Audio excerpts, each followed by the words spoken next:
নবী করিম সাল্লাল্লাহু আলাইহি ওয়াসাল্লাম যখন জীবনের শেষ কিছুক্ষণ পরে আল্লাহ নবী দুনিয়া থেকে বিদায় হয়ে যাবেন, উফাত মোবারক হয়েছিল। উফাত আল্লাহ নবীর এন্তেকাল মোবারকের আগে তিনটা কথা বলছেন। কয়টা কথা বলছিলেন? তিন। একটা নবীজি নিজের জন্য বলছেন, আর দুইটা নবীজি তার উম্মতের জন্য বলছেন।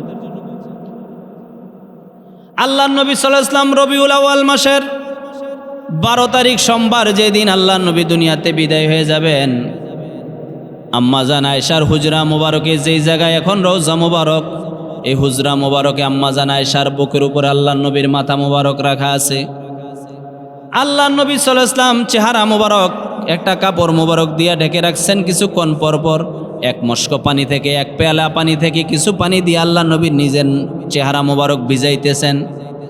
আল্লাহ নবী একেবারে শেষ পর্যায়ে কিছুক্ষণ পরে আল্লাহ নবী উম্মতদেরকে এতিম বানায়া রওজায় আথারে শুয়ে যাবেন, আল্লাহর ডাকে সাড়া দিবেন। আল্লাহ নবী তিনটা কথা বললেন, আল্লাহুম্মা ইয়া রাফিকাল আলা আসসালাত আসসালাত ওয়া মা মালাকাত আইমানুকুমুস সালাত। আল্লাহ নবী বলেন, আল্লাহুম্মা রাফিকাল আলা, হে আল্লাহ আমার প্রিয় বন্ধু, তুমি আমারে তোমার সাথে তাড়াতাড়ি করে মিলিত করে দাও। বলেন সুবহানাল্লাহ। উফাত দাও, মৃত্যু দাও, তাইলে তোমার আমি কি হয়ে যাব? তোমার কাছাকাছি চলে যাব। বলেন সুবহানাল্লাহ।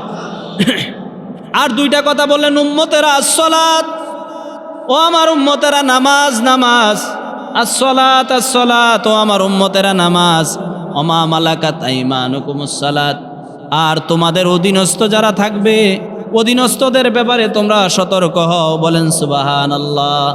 নামাজ ছেড়ো না, ও আমার উম্মতেরা নামাজটা ছেড়ে দিও না। আর দুই নম্বর হইল, তোমার অধীনে যে তোমার বউ বাচ্চা থাকবে, ছেলে মেয়ে থাকবে, তোমার আপনজন দাস দাসী কর্মচারী যারা থাকবে, তাদের ব্যাপারে তুমি গাফেল হয়ে যেও না। বলেন সুবহানাল্লাহ। তোমার বাড়িতে কাজের লোক, তোমার অফিসে কাজের লোক, তোমার বাড়িতে গড়ায় মহিলারা কাজের লোক, তাদের ব্যাপারে তুমি উদাসীন হয়ে যেও না।